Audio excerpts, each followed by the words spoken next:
I inherited something I never expected. At first, my family was quietly supportive, until one conversation made it clear they already decided what I owed them.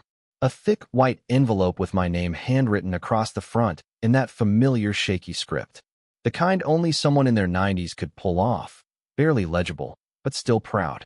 It came from my Aunt Louise, who I had not seen in over a decade, and inside it was a single page that changed everything. She had passed away quietly, just weeks earlier. No funeral invitation, no calls from the family, nothing. But somehow, even in death, she had thought of me. She left me her house, fully paid off, a modest place out in rural Virginia, 2 bedrooms, a patchy lawn, and the kind of front porch you only see in slow, quiet towns. Along with it came a savings account. Nothing wild, but enough to breathe for the first time in years. I sat in my tiny apartment, the letter spread open across the coffee table, the late afternoon sun creeping through my blinds, and all I could think was, why me? Louise had always been different. My mom's sister, the weird one in the family. Never married, never had kids, kept to herself. But when I was little, she was the only adult who spoke to me like I mattered. I remember being 8 and hiding in the kitchen at a family cookout, overwhelmed by noise and people who barely looked at me. Louise came in, sat on the floor with me, and handed me a cookie without saying a word. Just sat there. Quiet company. I never forgot that. So maybe that is why she left it to me. Or maybe it was just because I was the only one who never asked her for anything. I do not know. What I do know is, the moment the family found out, it was like someone flipped a switch. Cousins I had not heard from in 5 years suddenly blew up my phone. My Uncle Charles, who once told me I would never amount to anything, left a voicemail acting like we were best friends. My mom, who barely texted me a happy birthday last year, called crying. Not about Louise. About fairness. You know she would have wanted everyone to benefit, she said. We are still a family, Mike. I sat there listening, heart thumping. My apartment was dead silent except for her voice echoing off the walls. You are not seriously thinking of keeping all that for yourself, are you? I did not answer. Because honestly, I did not know what to say. But deep down, I knew this was just the beginning. Because now that I had something, they were coming for it. And not one of them had any idea what it cost me to get here. Back when I was 21, I spent 3 months living out of a '98 Honda Civic. The back seat was covered in fast food wrappers and a blanket that smelled like mildew. Every night I parked behind a church off Route 12, angled the car so no one could see the fogged-up windows. I kept the knife in the glove box, just in case. None of them knew that. Or if they did, they never let on. Nobody called. Nobody asked if I was eating. Nobody offered a couch, not even for a night. I remember reaching out to my mom once, just once, after my 3rd job fell through and I had $23 to my name. I told her I was struggling. She paused, then asked if I had considered moving back home. Back home. The same house where I was treated like a tenant who forgot to pay rent. My stepdad, Gary, used to call me wasted space when he was drinking and charity case when he was sober. I left the moment I legally could and never looked back. I was not going to crawl back and give him the satisfaction. So I told her no. I told her I would figure it out. And I did.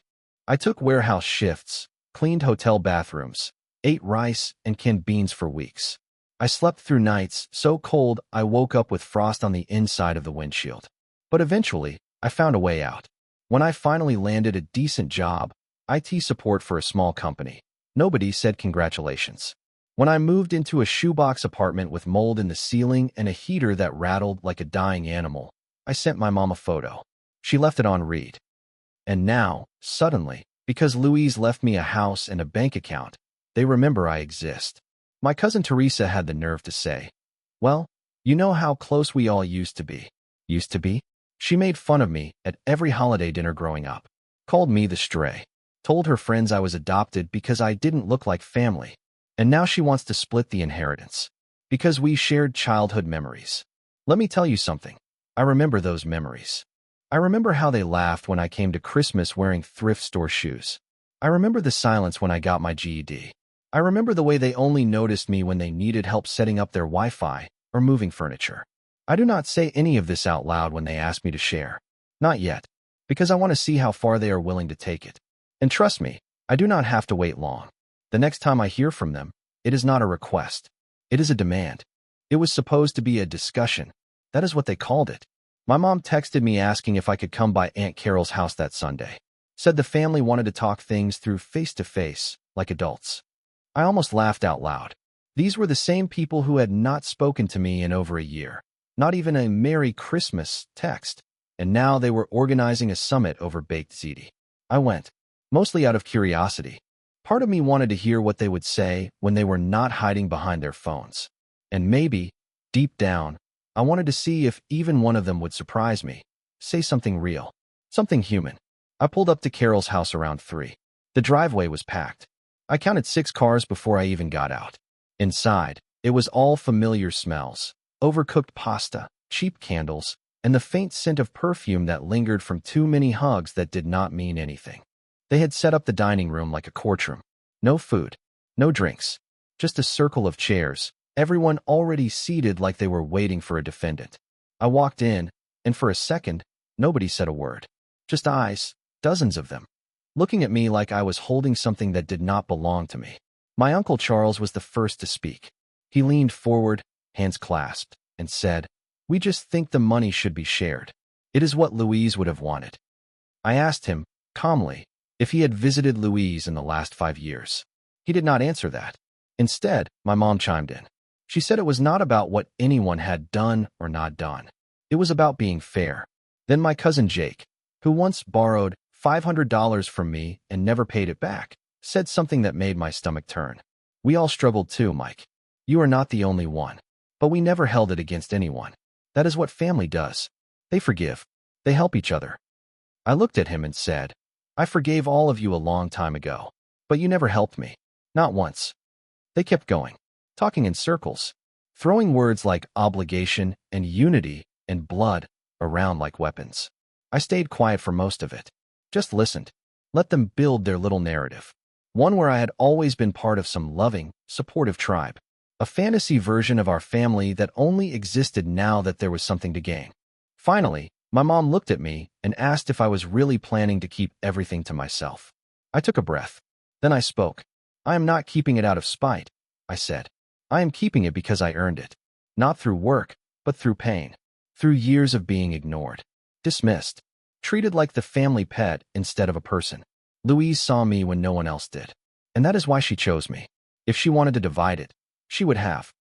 The room went silent. And then my Aunt Carol broke it with a scoff. "Well, that is incredibly selfish of you." I nodded. "Maybe. Or maybe I am just done being the family charity case." Then I stood up and walked toward the door. My mom's voice followed me out. "You are going to regret this, Mike. That is not how family works." But I did not stop. Because for the first time in my life, I finally felt like I had something they could not take. And that terrified them. For a few days after the so-called family meeting, it was quiet. Too quiet. No texts. No calls. No Facebook rants. Just silence. At first, I thought maybe they had backed off. That they had said their piece and moved on. But that hope barely lasted a week. Because that is when the messages started rolling in, one by one, like waves hitting a shoreline. Not angry ones. Worse. They were calculated. My mom sent the first. It was a photo of the house I grew up in. Our old living room, with the scratchy beige carpet and the ugly green couch that smelled like wet dog.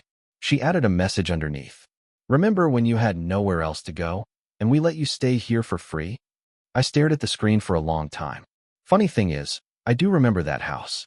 I remember the nights I slept on that couch, while Gary drank himself stupid in the next room.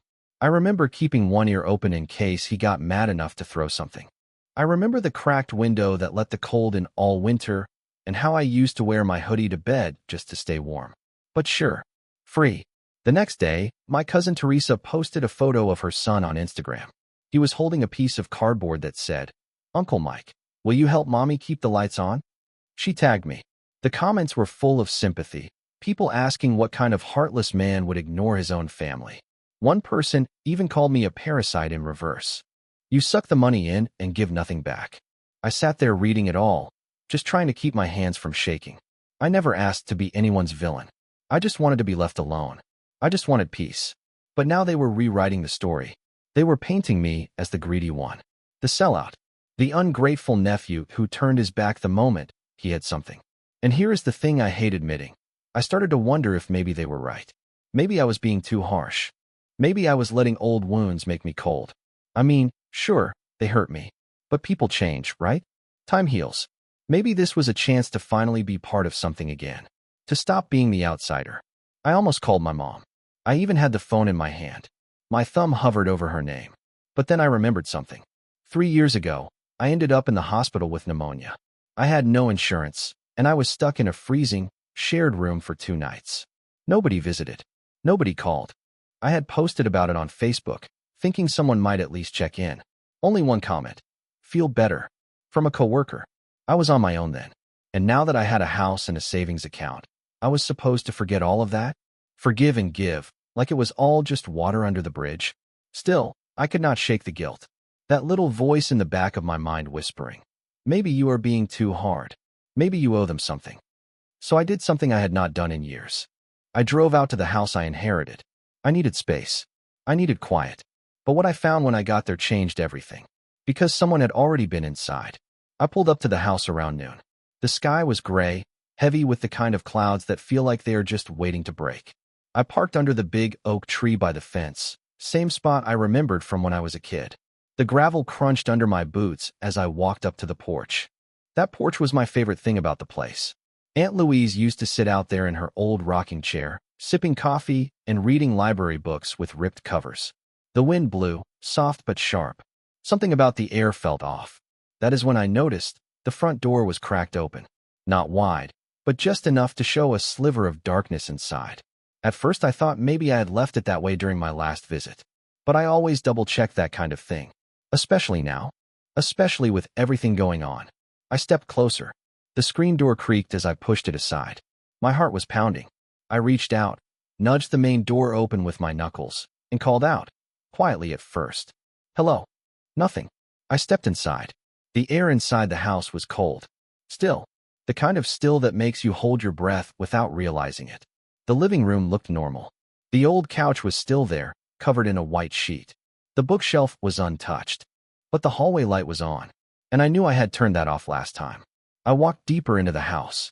My boots echoed softly against the hardwood floor. I checked the kitchen. Drawers open. Not all of them, but enough to notice. Like someone had been rummaging. Looking. I opened the fridge. Empty. Same as I left it. But the cabinet next to the sink? That was the giveaway. The box of documents Louise had left, old paperwork, bank slips, photos, was missing. It had been right there. Sealed. Untouched. Gone now. I stood there, completely still, trying to make sense of it. That box was not worth anything to most people.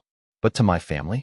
If someone thought it held more than just old paperwork, maybe something about the will or records of other assets, they would absolutely come looking for it. I checked the back door. Locked. Windows? Still latched. No signs of forced entry. Whoever came in had a key. I stepped back into the living room, trying to piece it all together, when something crunched under my boot. I looked down. A folded receipt. Coffee. Gas. Cigs. All from a station 15 minutes away. Name on the card? Jake. My cousin. The same one who had said, "We never held anything against you." My blood ran hot, but my face went cold. This was not just begging or guilt-tripping anymore. This was crossing a line. They were not asking for help. They were taking what they thought they deserved.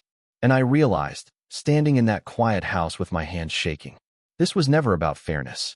It was about control. They saw me as the scared, desperate kid they used to ignore. They had no idea who I had become. I drove straight to Jake's place without calling. No warning, no text. I needed answers, and I was done being polite about it. He lived in a rented duplex on the edge of town. The kind of neighborhood with peeling paint and broken porch lights. I parked across the street, engine still humming. My hands gripped the wheel longer than they needed to. Part of me hoped he would not be home. The other part wanted him to answer the door, just so I could see his face when I showed him what I found. He opened the door after 2 knocks. Hair messy, eyes half-lidded, wearing that same stupid hoodie he used to steal from me when we were teens. His eyes flicked to the paper in my hand, the receipt. And I swear to God, for a second, he smiled. "You broke into the house," I said. I kept my voice flat. No yelling, just truth. He leaned against the doorframe like this was just another Sunday. "I used a key Mom had," he said. "Technically not breaking in." I asked where the box was. "The one with Louise's paperwork." He shrugged. Gone. Just old junk. You were acting like it was some treasure chest. I stared at him, waiting. He looked down, scratched his cheek, then sighed. Look, he said, we thought maybe there was more. Like, maybe Louise had stashed something. Stocks, cash, who knows? Nobody expected her to leave it all to you. No explanation. You barely saw her. That last line stung more than I wanted to admit. I told him I did not need to explain my relationship with her, and I sure as hell did not need to defend it to him. That is when he let it slip. She promised me something, Mike. When I was 15. She said she would help me get out once I got clean. She gave me $100 once. Told me it was just the start. I never forgot that. I blinked. This part of the story I had never heard. You were using back then? He laughed bitterly. Of course I was. Pills. Then meth. You think I worked 2 shifts at that gas station for fun? I felt something shift in me. Not pity. Not forgiveness. Just understanding. For a brief second, I saw a different Jake. One who had been drowning just like I was back in that Honda Civic. Only he had never made it out. I asked him why he took the box if he thought it was just junk. He looked away, voice lower now. I don't know. Maybe I thought she left a note. Something explaining why she gave everything to you and not the kid she once called her second chance. That stopped me cold. Second chance. I had never heard that phrase. But the way he said it, it sounded real. Raw. I told him I did not have the answers. That maybe Louise saw something in me that nobody else did. Jake nodded, slow and tired. Then he said something that I cannot unhear. She was dying, Mike. Alone. And none of us showed up. You did. Even if it was just once a year. You showed up. And right there it hit me. This was not just about the money. Not for Jake. Not anymore. This was about being forgotten. Just like I had been. Just like Louise had been. I went back to the house that same night. Jake said the box was gone, and I believed him. But something about the way he talked, about promises, about second chances, stuck in my head like a splinter. Louise was not the type to say something and not mean it. If she told Jake he mattered, I believed that. But if she told me I mattered, if she left me everything without a word to the others, there had to be more to it. Some reason. Some why.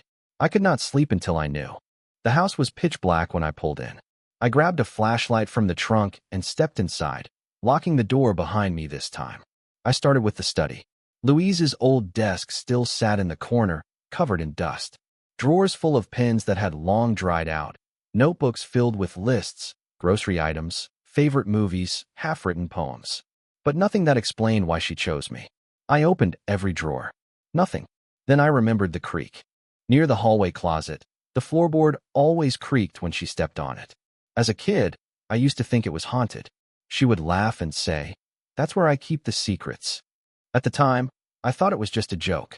I moved the closet stuff aside and knelt down, feeling around with my fingers. And there it was, a tiny notch in the wood, barely visible.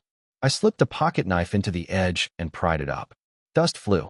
Beneath the board was a small metal tin, wrapped in a plastic grocery bag. My heart was pounding. Inside were 3 things, a key I did not recognize, a photo of Louise holding a baby, me, I think, and a letter. Handwritten. No envelope. Just folded over, edges soft and worn from time. I sat down on the floor and started to read. Michael, if you are reading this, then I am already gone. And I hope it was peaceful. You might be wondering why I left the house to you. Why not to your mother, or Charles, or any of the others? I know it will cause trouble. I know they will come after you. But I need you to understand something. You were the only one who ever came back. Every Christmas you sent a card. Every year, like clockwork, I got a call from you on my birthday, even if it was just to say hi. You asked about my garden. You remembered my cat's name. You made me feel like I still mattered. That is not something small, Michael. That is something holy. When your mother cut me off after that fight in '08, I figured that was it. But you? You showed up. Quietly, gently, like you always did. I saw the way they treated you. I heard what they said. You did not deserve any of it. But you kept going. You kept showing up. I chose you not out of guilt. Not out of pity. I chose you because you were kind. I hope this house gives you a place to rest. A place to heal. And when the past comes knocking, I hope you remember this. You owe them nothing. But you owe yourself peace. I read it twice. Then a third time. My hands were trembling. Because for the first time in my life, someone had seen me. Really seen me. Not as a failure. Not as a backup. Not as the one who always had to understand. But as a man who had survived. I folded the letter and held it tight to my chest. The floor creaked again beneath me, but this time, it sounded less like a warning and more like a whisper. And just when I thought I could breathe again, I heard a knock at the door. The knock was soft. Too soft for Jake, too late for a delivery, and too deliberate to be a stranger. I froze in the hallway, still clutching Louise's letter. My heart started racing again, this time not from fear, but from instinct. That knock was familiar, somehow. I tucked the letter into my jacket and crept to the door, switching off the hallway light. Just in case. I peered through the curtain. It was my mother. Alone. She stood there in her oversized coat, hands folded in front of her like she was at church. Her eyes were tired. Not angry. Not smug. Just heavy. Like someone who had been carrying a weight for a long time. I opened the door halfway. Neither of us spoke for a second. Then she said, "Can I come in?" I stepped aside, still silent. She walked in slowly, eyes scanning the room like she was expecting Louise to be standing in the corner with a cup of tea. She paused by the mantel, touched one of the picture frames. "She loved this house," she said. "I used to think she was crazy for staying here so long. But now that I'm in it, it feels warm." I waited. She knew why she was here. I read the letter. I said, watching her closely. "She left it under the floorboards. Said she picked me because I showed up. Because I was kind." My mom nodded slowly, like she had already guessed what it said. "I knew she left it to you," she said quietly. "I knew before the will was read." That made me take a step back. "You knew?" She turned toward me, tears in her eyes, but they did not fall. "She told me last year. Said she was tired of pretending the rest of us cared." I tried to change her mind, Mike. I really did. I begged her to reconsider. Told her it would rip the family apart. "Maybe it needed to be ripped," I said. She flinched at that, but she did not argue. Then she said something I never expected. "I let them treat you the way they did. I let me treat you that way. And I told myself you were strong enough to handle it. That if I kept pouring into the ones who needed more." She stopped, swallowed hard. I thought I was doing what a mother should do. But really, I just picked the louder kids. I said nothing. I could not. "I am not here to take anything," she added. "I know that is what you think. And I deserve that. But I came because I heard about the letter. Jake told me. He called me after you left." "Of course he did."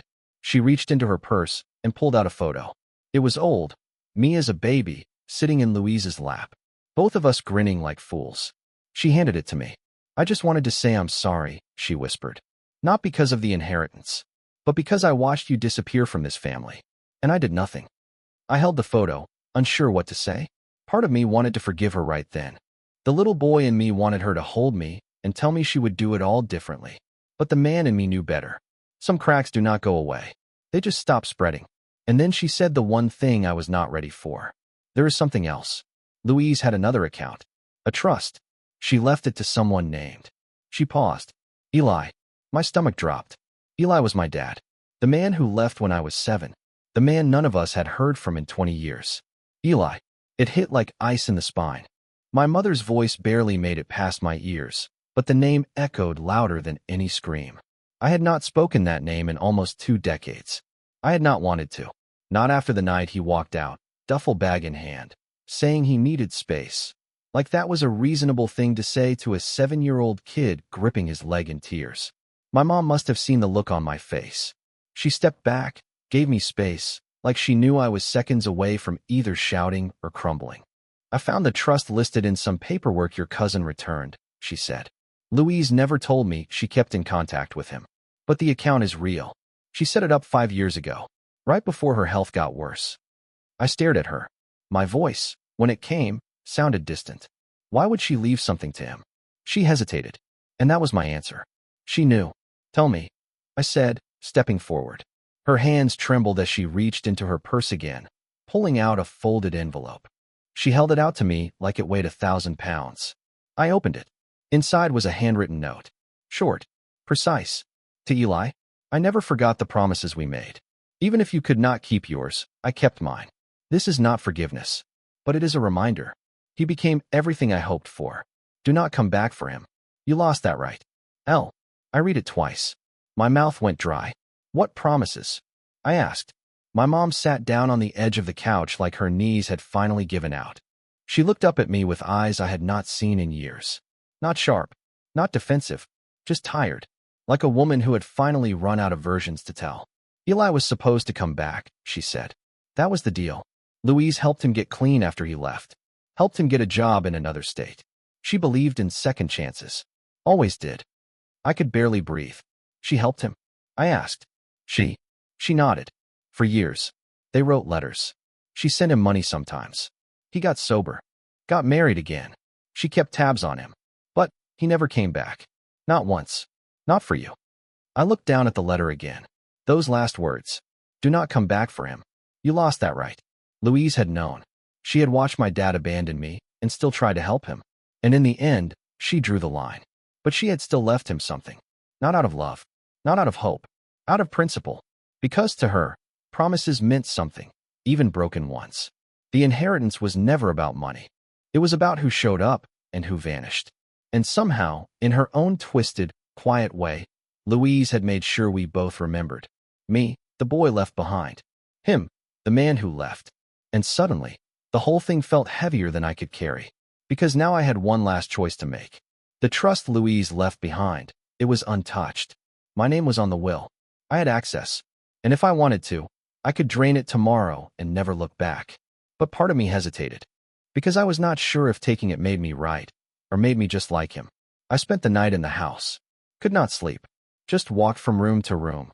Carrying that photo of Louise and me as a baby. The letter still folded in my jacket pocket, and her words echoing in my head.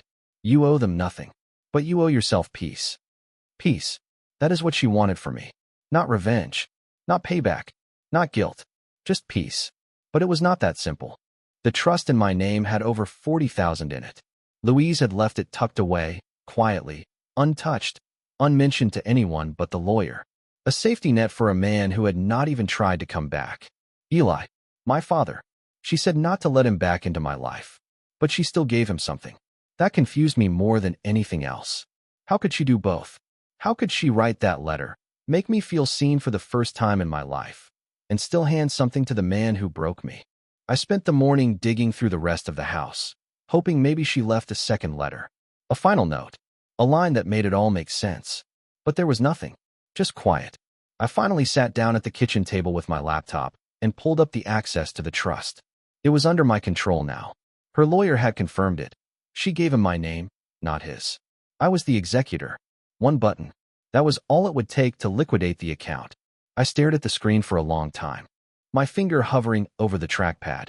And then, I closed it. I left the money alone. Not for him. For her.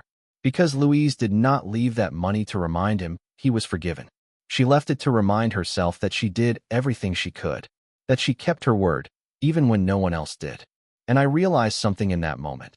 This whole time, I had been trying to decide whether or not they deserved anything. But the real question? Did I believe I deserved peace? Because for years, I had carried the weight of being unwanted. I told myself it was just the way things were. That some people get lucky, and some people get forgotten. But Louise, she never forgot me. She gave me more than a house or a bank account. She gave me proof that I mattered. She gave me a mirror that showed a version of myself I had stopped believing in a long time ago. So I kept the house. I kept the savings. I did not share it.